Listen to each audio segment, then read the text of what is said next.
Atos 19, a partir do versículo 11. Amém? Você pode acompanhar também ali no telão, se você preferir. Então diz assim: E Deus, pelas mãos de Paulo, fazia milagres extraordinários, a ponto de levarem aos enfermos lenços e aventais do seu uso pessoal, diante dos quais as enfermidades fugiam das suas vítimas, e os espíritos malignos se retiravam. E alguns judeus exorcistas ambulantes tentaram invocar o nome do Senhor Jesus sobre possessos de espíritos malignos, dizendo: Esconjuro-vos por Jesus, a quem Paulo prega. Os que faziam isto eram 7 filhos de um judeu chamado Seva, sumo sacerdote. Mas o espírito maligno lhe respondeu: Conheço a Jesus e sei quem é Paulo, mas vós, quem sois?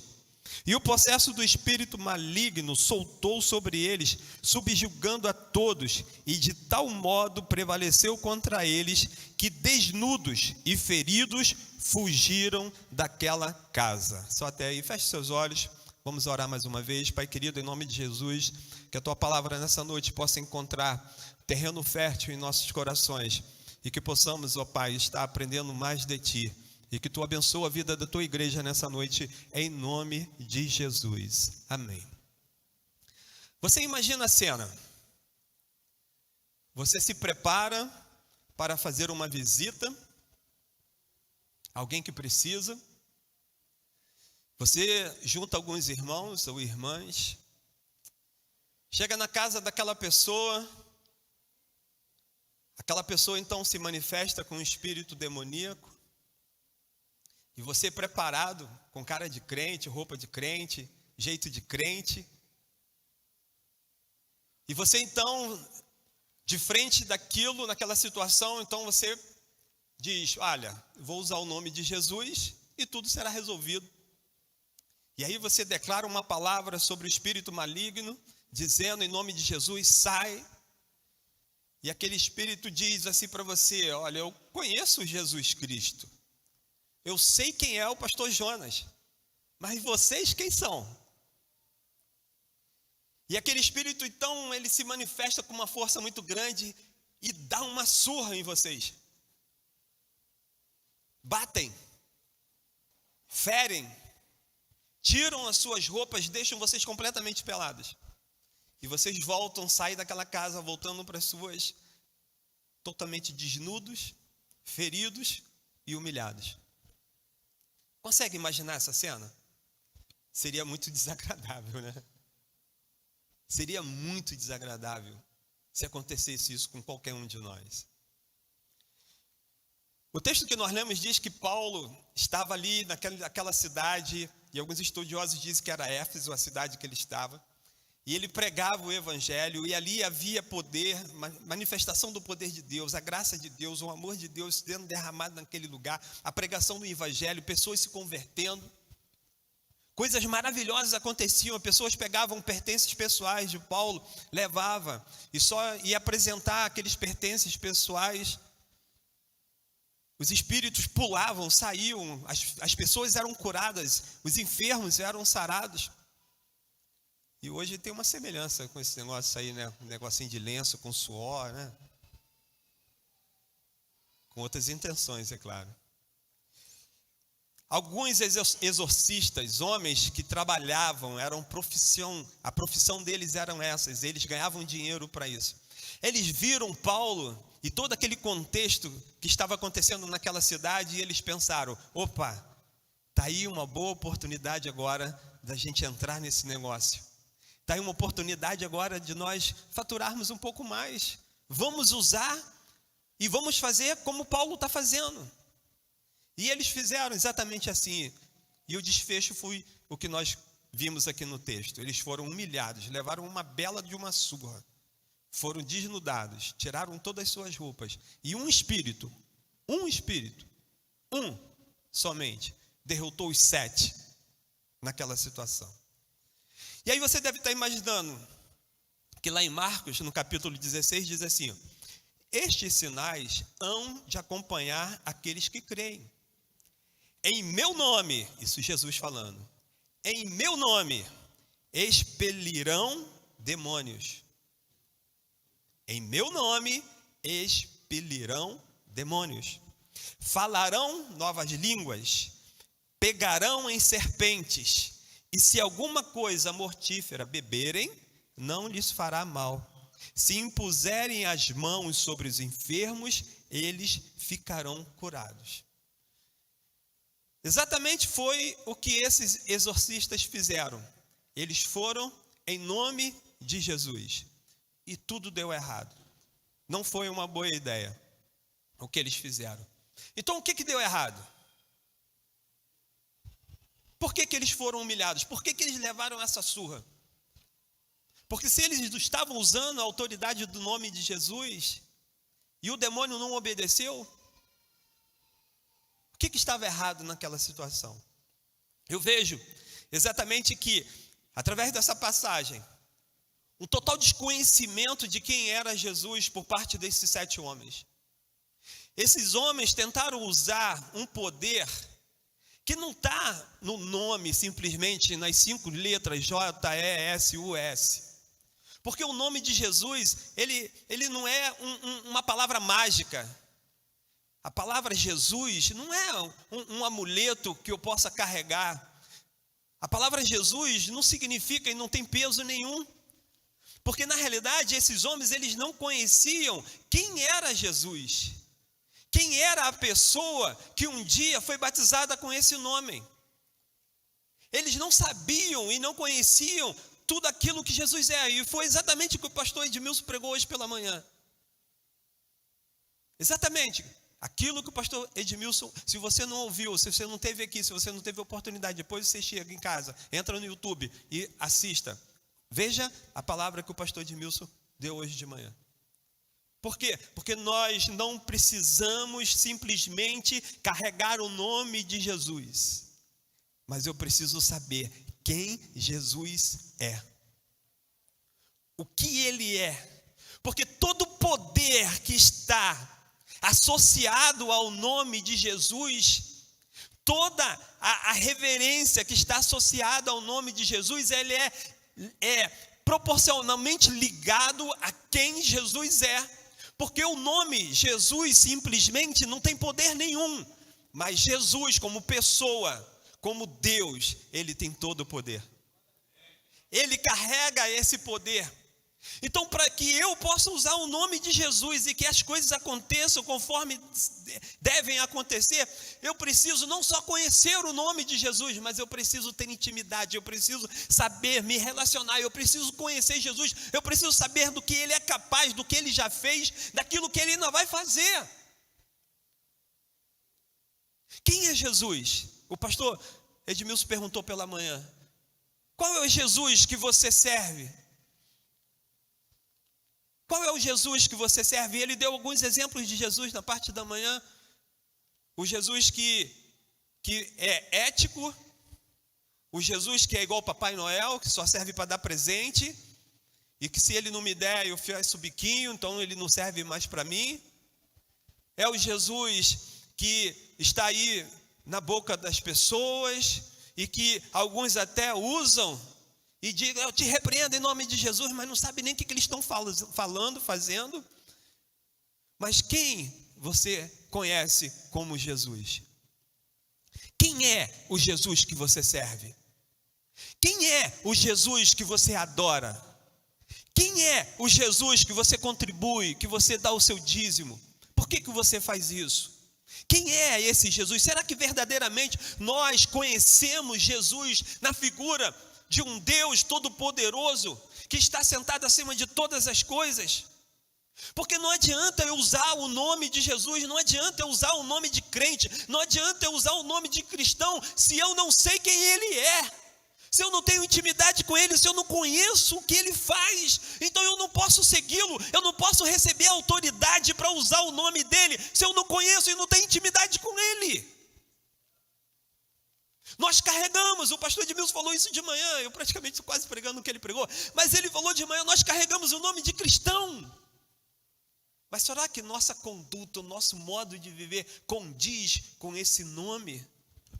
eu carrego em mim o nome de Jesus Cristo. Quando eu digo eu sou evangélico, eu sou cristão, as pessoas associam a minha vida à vida de Jesus Cristo. Esses homens, eles foram naquela casa para tentar expulsar um espírito e que eles não tinham recebido autoridade para fazer isso. E sem conhecer Jesus Cristo, nada feito. Não dá, não adianta, não preciso usar o nome de Jesus. Nós, às vezes, usamos o nome de Jesus sem realmente saber o peso que esse nome tem, aquilo que vem por trás disso. Pessoas fazem grandes obras, grandes eventos sociais e até políticos usando o nome de Jesus Cristo. Tem igrejas que foram abertas e que estão colocando o nome de Jesus e que Jesus não autorizou abrir. Tem igrejas que estão aí funcionando e que Jesus não sabe, não conhece, ele nunca entrou lá. Ele nunca foi apresentado naquela igreja, as pessoas não conhecem. Nós, às vezes, usamos esse nome de qualquer maneira, sem entender o peso e a responsabilidade que temos quando usamos o nome de Jesus. Porque usar o nome de Jesus como mágica, isso não vai resolver. Nós precisamos receber autorização do alto e poder do alto para usar o nome de Jesus e esse nome ser eficaz. Para esse nome realmente fazer a obra que precisa ser feito, eu preciso entender. Então, você imagina, eu falar para uma pessoa que Jesus salva, mas eu não sou salvo, eu não conheço a salvação. Você imagina eu falar de Jesus para uma pessoa que ele cura, e eu nunca experimentei a cura na minha vida, eu nunca vi um milagre. E quando às vezes acontece, eu acho que é mero acaso, é obra do médico. O médico é bom, hein? Médico lá, muito bom esse médico, recomendo para vocês esse médico, fantástico, você tem que ver o que ele fez na vida daquela pessoa, mas você não consegue ver Deus agindo ali. Como é que você vai apresentar Jesus para uma pessoa, dizendo de que ele liberta, se você nunca experimentou libertação? Como você vai apresentar Jesus Cristo para uma pessoa, dizendo que ele é a paz, se você não tem paz? Nós precisamos conhecer Jesus verdadeiramente para poder usar esse nome com autoridade e com poder, porque não adianta. O nome de Jesus, vou repetir, ele não é uma palavra mágica. Porque se nós não tomarmos consciência da responsabilidade que nós temos quando carregamos esse nome, nós vamos viver uma vida de derrota e de humilhação, assim como esses 7 homens viveram e experimentaram. Se nós não nos atentarmos, nos despertarmos para a responsabilidade que a igreja tem de viver de acordo com aquilo que é a vontade de Deus, nós vamos viver uma vida de derrota, de fracasso, como esses 7 homens viveram. Porque vamos estar usando o nome de Jesus, mas não conhecemos Ele, não temos intimidade com Ele. Esses exorcistas, eles disseram assim, lá no versículo 13, lá no finalzinho, ele disse assim, esconjuro-vos por Jesus. Aí, olha agora a continuação do versículo. A quem Paulo prega. Eles não estavam dizendo para aquele espírito demoníaco, dizendo, olha, eu vou contra ti, em nome do Senhor dos Exércitos, a qual eu sirvo, a qual é o meu Senhor. Não, eu digo para você, demônio, saia em nome de Jesus, que Paulo conhece. Eu digo para você, demônio, saia agora em nome de Jesus, a quem o Paulo prega. Então muitos de nós vivemos dentro da igreja, mas não temos essa intimidade e esse conhecimento, e conhecemos Jesus pela experiência do outro, pelo que Deus fez no outro, na vida do outro, mas você nunca teve uma experiência viva, você nunca experimentou isso na sua vida, de fundo do teu coração, você não consegue, então você não acredita que Deus é capaz de fazer na sua vida também. Mas nós vivemos pela experiência do outro, a quem Paulo prega. Eles estão afirmando com essas palavras, dizendo o seguinte: eu não sei quem é Jesus, eu não conheço ele, eu não sei, mas Paulo prega sobre ele, então olha só, a autoridade está lá no Paulo, então também está aqui, então sai agora. Mas eles não conheciam Jesus Cristo. Essa afirmação revela um total desconhecimento de quem é Jesus e de quem é o seu poder na vida desses 7 homens. Tem coisas que acontecem na nossa vida,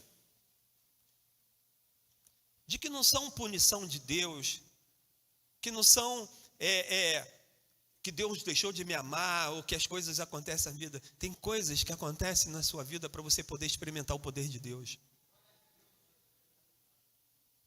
Tem coisas que vêm sobre nós para nós podermos experimentar o poder de Deus e conhecer o poder de Deus. Quando aquele povo estava saindo do Egito, quando estava no meio do deserto, aquele povo teve fome, Deus fez chover, caiu maná do céu, e eles comeram, e aquele povo pôde descobrir através daquela experiência, daquele momento ali espiritual, daquela experiência maravilhosa, eles puderam experimentar e saber de que Deus é o Deus que curava, que tratava da fome deles. Quando eles ficavam doentes, Deus veio e operou sobre eles, sobre um milagre. Eles puderam descobrir: olha, Deus é o Deus que cura. Olha, é o Deus que provê o alimento para mim, mas Deus também é o Deus que cura. Quando houve guerra, Deus veio e colocou a paz. Então aquele povo conseguiu descobrir que Deus é o Deus que provê, é o Deus que cura, mas também é o Deus da paz. E cada experiência que o povo foi passando, eles puderam provar o poder de Deus, e esse conhecimento de Deus foi se acumulando. Então tem coisas que acontecem na nossa vida, que é para você poder experimentar o poder de Deus, e você conhecer Deus na sua vida. Mas quando essas coisas acontecem, às vezes nós passamos a fazer igual o povo no Egito, o povo lá no deserto. Murmurar, reclamar, ficar chateado, não quero mais, não vou mais, e todas essas coisas que a gente fala quando as coisas começam a apertar um pouquinho para o nosso lado. Mas olha, é a oportunidade de você experimentar o poder de Deus. A luta veio sobre você, é o momento de você experimentar o poder de Deus e você conhecer mais de Deus, o seu amor, a sua misericórdia. Então, esses homens, eles não sabiam quem era Jesus. Era Jesus que Paulo pregava. Era Jesus que Paulo curava. Mas eles mesmo nunca tiveram essa experiência. Nós precisamos conhecer Jesus para que os milagres que aconteçam na nossa vida sejam milagres de fé, gerado pela nossa fé e não de palavras mágicas. Como se Deus fosse obedecer ao meu sentimento, à minha ordem, a qualquer coisa. Não, são palavras, são experiências da minha fé. Então, usar o nome de Jesus sem compromisso com Ele é semelhante a uma macumba gospel, alguma coisa aí nesse sentido aí. Sei lá, não consigo ver uma outra comparação a fazer. Se eu uso o nome de Jesus sem ter essa experiência, esse compromisso com Ele, está tudo errado. Está tudo errado, é o momento da gente parar e recomeçar. Então existe uma grande diferença entre eu conhecer uma pessoa pelo nome e saber quem ela é, de fato. Podemos ter ouvido falar de Jesus. Podemos ter ouvido falar que Jesus cura, liberta, salva. Mas e a tua experiência pessoal? E o seu conhecimento? E o quanto que você já provou desse poder? Quanto que você já provou dessa grandeza? O quanto você já provou de Deus? Uma coisa é conhecer de ouvir falar. Outra coisa é você conhecer de fato, de perto. Assim como Jó disse lá no final: eu conhecia só de ouvir, mas agora meus olhos te viram. O fracasso desses homens foi exatamente de querer se aproveitar de um poder que eles não conheciam, de uma grandeza de um Deus que eles não conheciam, da soberania de um Deus que eles não conheciam, da misericórdia de um Deus que eles não conheciam. E por isso eles foram derrotados, humilhados, saíram daquela casa totalmente envergonhados. Esses 7 filhos de Seva, eles estavam ali próximo a Paulo, mas eles nunca foram discípulos de Jesus Cristo. O espírito maligno disse para eles: olha, eu conheço a Jesus, eu sei quem é Paulo, mas e vocês? Quem são? É o tema da mensagem de hoje. E vocês? Quem são?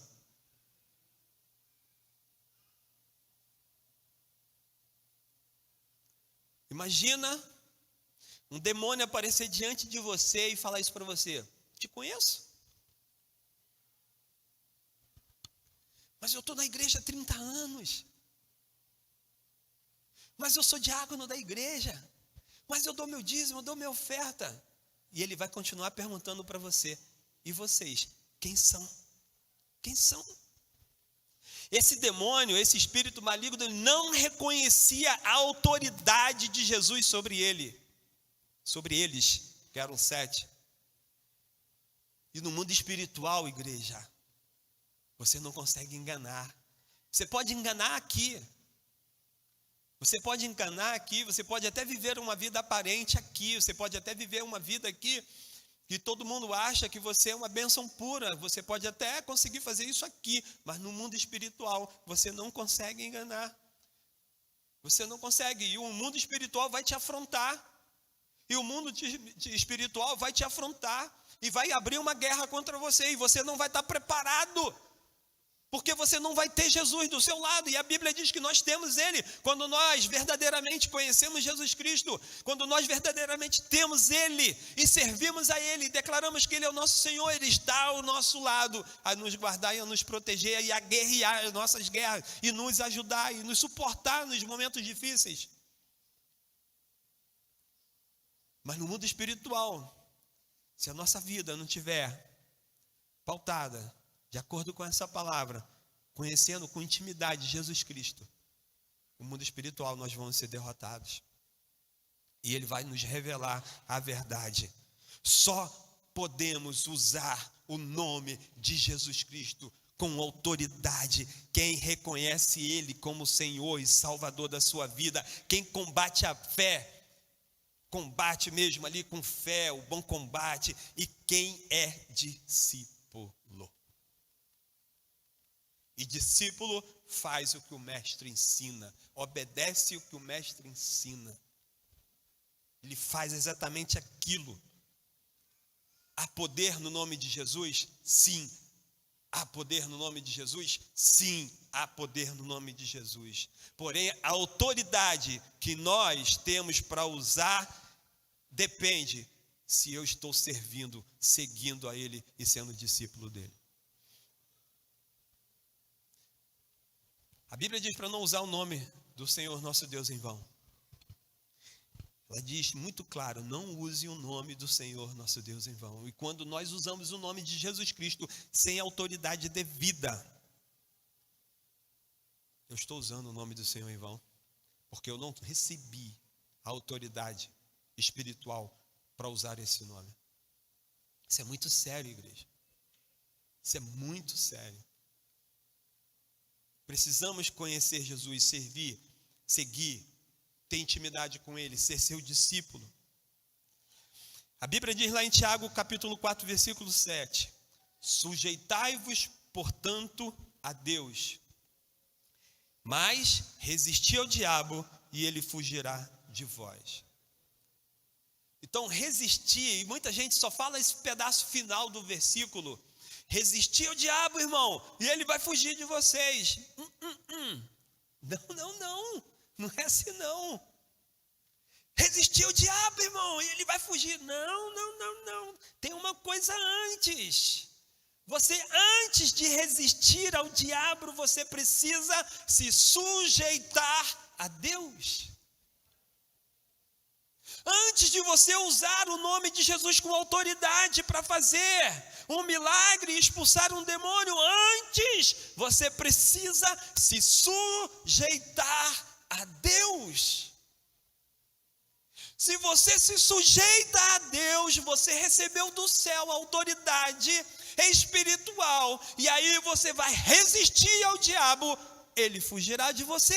Não tem como ele ficar, porque você não está indo no seu braço, na sua força, você está indo no nome daquele que tem todo o poder, toda a autoridade no céu, na terra e debaixo da terra, no inferno, seja onde for. Jesus Cristo tem autoridade sobre todas essas coisas, e ele declarou sobre a igreja, e ele nos deu esse poder de usar essa autoridade. Mas para eu poder usar essa autoridade no mundo espiritual, eu preciso me sujeitar a Deus. Conhecer a Deus, intimidade com Deus, discípulo de Deus. O conceito bíblico que nos coloca aqui Tiago é uma completa submissão a Deus.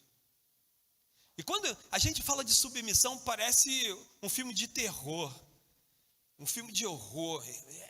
Não, mas e o livre-arbítrio? E eu posso escolher para onde eu quero, o que eu quero fazer. Deus me fez com a capacidade de escolha, verdade.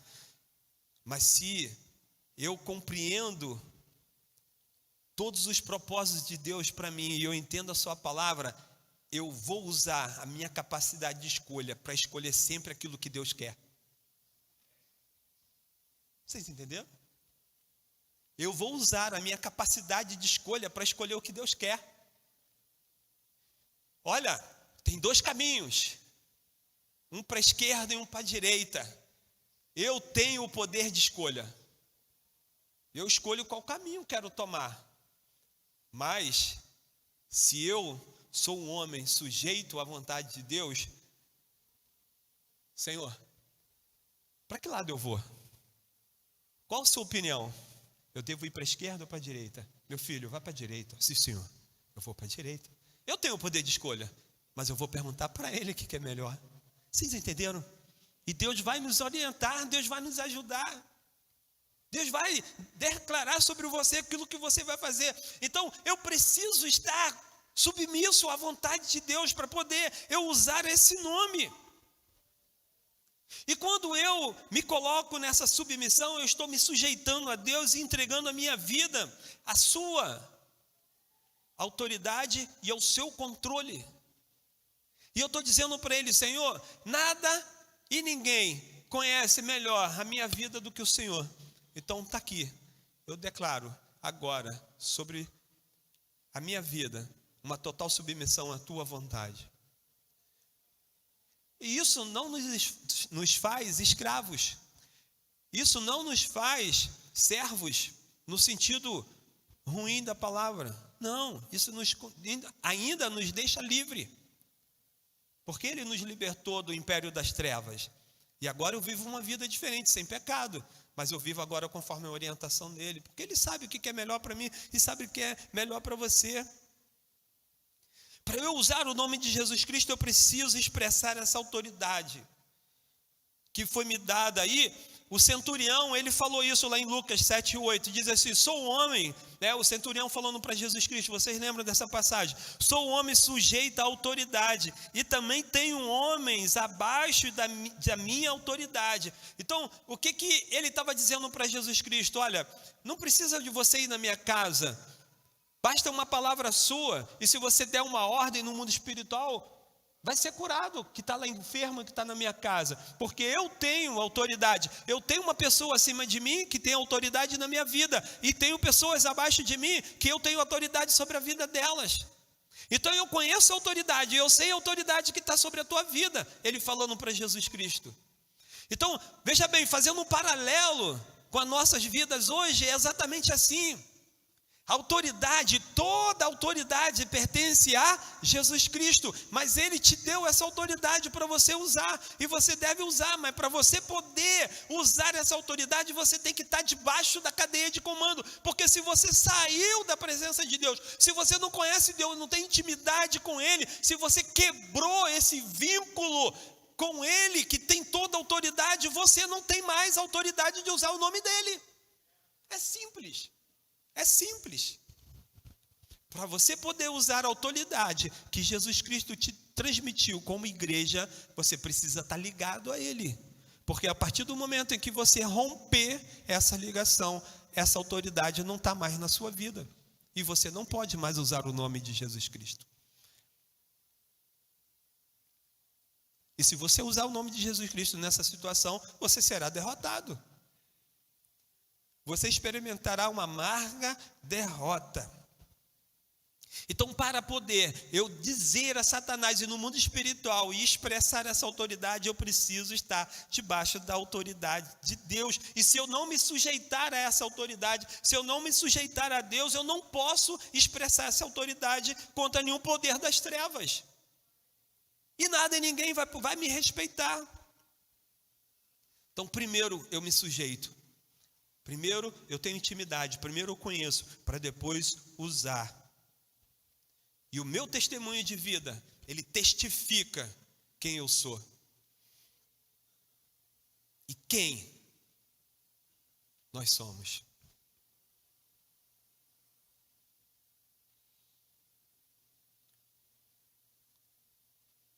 Eu conheço Jesus. Sei quem é Paulo. Mas e vocês? Quem são? Veja bem que Paulo era um homem como nós. Exatamente como nós. Jesus Cristo era o Filho de Deus encarnado, né, que deixou a sua glória e veio viver entre nós.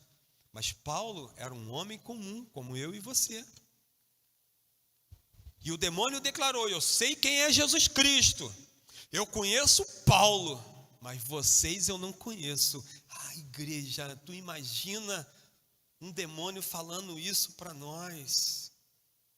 Que decepção, que igreja, que igreja, que igreja é essa que está para ser a luz do mundo, o sal da terra, e receber uma afronta tão forte como essa e dizer: vocês quem são?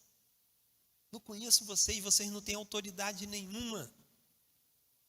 Jesus tem o poder nos céus e na terra, no inferno, tudo que está debaixo da terra, tudo está debaixo da autoridade do nome de Jesus. E o nome de Jesus é o nome que está acima de todo nome. E Isaías 9,6 diz assim: porque um menino vos nasceu, um filho se nos deu, o governo está sobre os seus ombros, e o seu nome será Maravilhoso Conselheiro, Deus Forte, Pai da Eternidade e Príncipe da Paz. Viver carregando o nome de Jesus Cristo, viver com o poder de Jesus, é viver o sobrenatural a cada dia nas nossas vidas. É viver o sobrenatural a cada dia. Quando os milagres acontecem, o pessoal do louvor pode subir, por favor. Quando os milagres acontecem, eles são poder de Deus.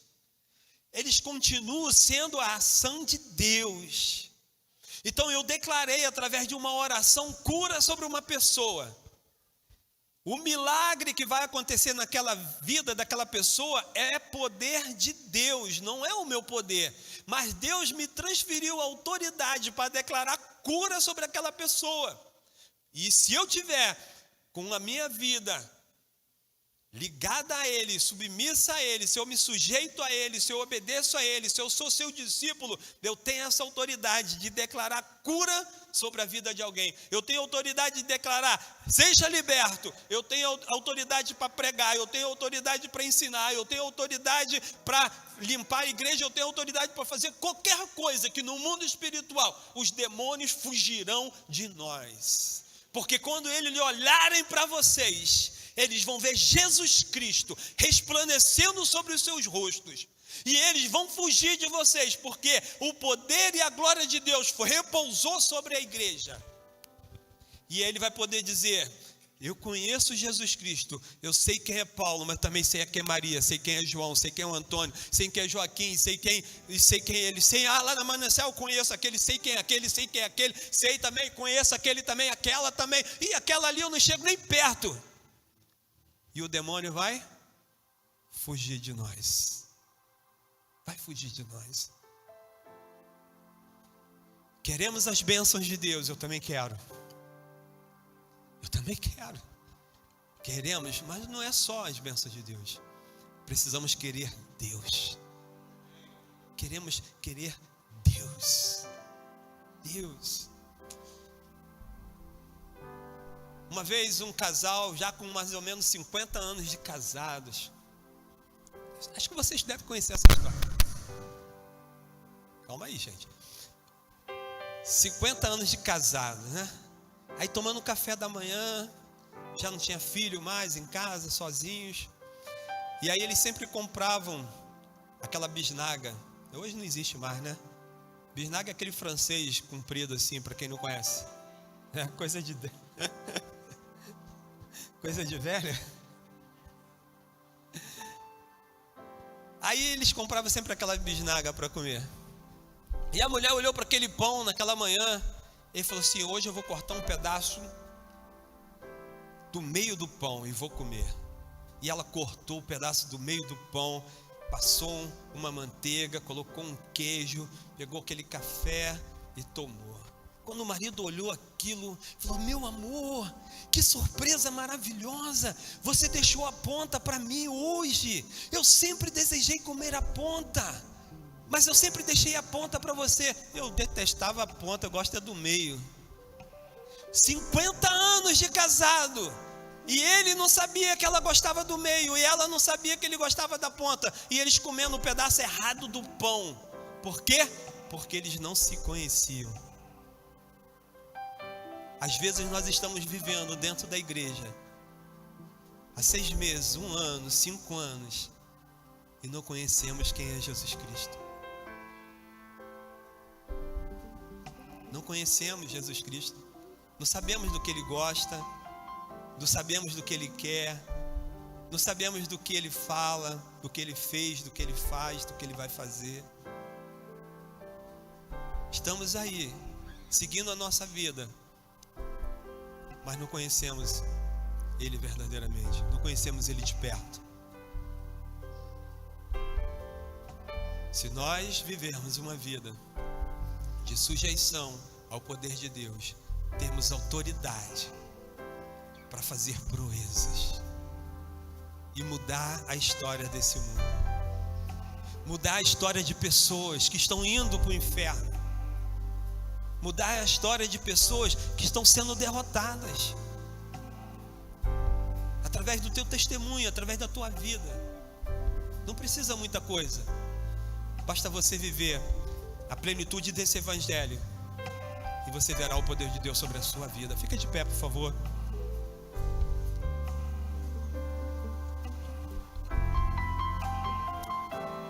Vamos louvar o Senhor. Tu és tudo que eu mais quero. O meu fôlego tu és. Em teus braços é o meu lugar. Estou aqui. Diga isso para Ele. Estou aqui.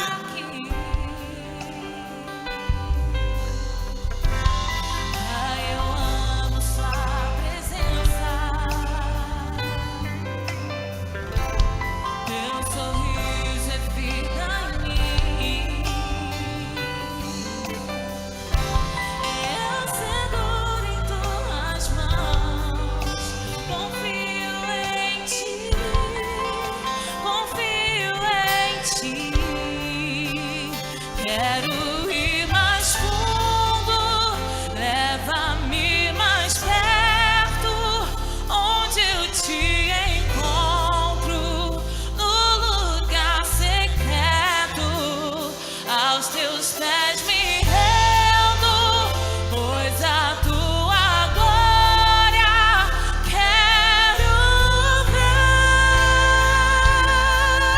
Quem quer ver a glória de Deus?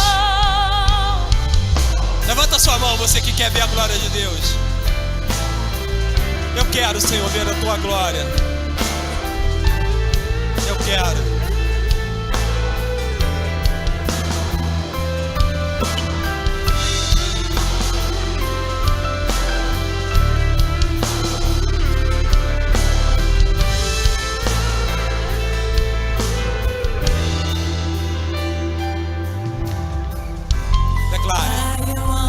Sua presença, teu sorriso é vida em mim. Eu seguro em suas mãos, confio em ti, confio em ti. Quero ir mais fundo, leva-me mais perto, onde eu te encontro, no lugar secreto, aos teus pés me rendo, pois a tua glória quero ver.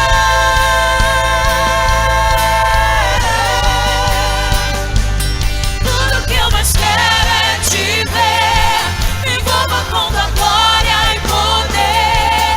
Tua majestade é real, tua voz ecoa em meu ser. Tudo que eu mais quero é te ver, me envolva com tua glória e poder. Tua majestade é real, tua voz ecoa em meu ser. Uma vez, quando o povo de Israel colocou no seu coração e serviu ao Senhor, e de fazer tudo que Deus mandou eles fazerem, e Salomão construiu um templo maravilhoso, enorme, e foi um dia de festa, todo mundo se preparou, uma expectativa muito grande. E naquele dia, naquela manifestação daquele povo diante de Deus, quando eles apresentaram no Santo dos Santos um sacrifício, a Bíblia diz que houve naquele lugar uma manifestação tão grande do poder de Deus. O poder de Deus encheu aquele lugar como uma nuvem densa, forte, e aqueles homens se prostraram com o rosto no chão. Tamanha era a presença de Deus naquele lugar, tamanha era a glória de Deus naquele lugar.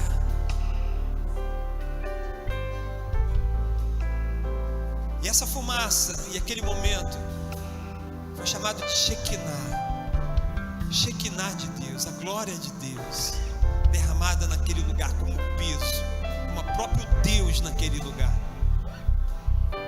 Nós nos reunimos aqui 3 vezes por semana, no mínimo.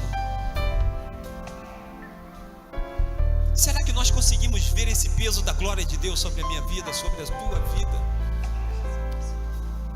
Quando eu canto assim, quero mais perto estar, no teu lugar secreto, meu coração verdadeiramente deseja esse lugar secreto. Eu declaro essas palavras realmente lá do fundo do meu coração. Eu quero, Senhor, estar no teu lugar secreto, naquele lugar do teu poder, naquele lugar da tua presença, onde o peso da tua glória é tão grande que eu não consigo me conter. Ou será que a vida nos machucou tanto, nos colocou tanta pressão, que endureceu o nosso coração de tal maneira de que eu canto, mas acho que isso não vai acontecer, acho que isso não tem como acontecer. Sabe, louvor, vocês cantam, ministram, mas é uma música, só uma música. Está faltando quebrantamento no nosso coração, igreja. Quando nós chegamos para adorar a Deus, falta quebrantamento. falta a sinceridade do nosso coração. A vida é corrida, os problemas são grandes, mas é um momento em que a igreja se reúne e é o momento da glória de Deus vir e se manifestar sobre nós. E tem que haver sinceridade de coração, quebrantamento, na minha casa, no meu quarto, na minha sala, aqui. Sinceridade. Deus busca coração quebrantado, Deus busca coração contrito, Deus busca coração sincero, aquele que realmente quer, independente de tudo, independente das circunstâncias, é aquele que quer. E nós temos esse poder maravilhoso sobre nós, mas não sabemos usar. Feche seus olhos, Pai querido, em nome de Jesus. Em nome de Jesus, ó Pai, que haja um despertamento verdadeiro na nossa vida. Começar por mim.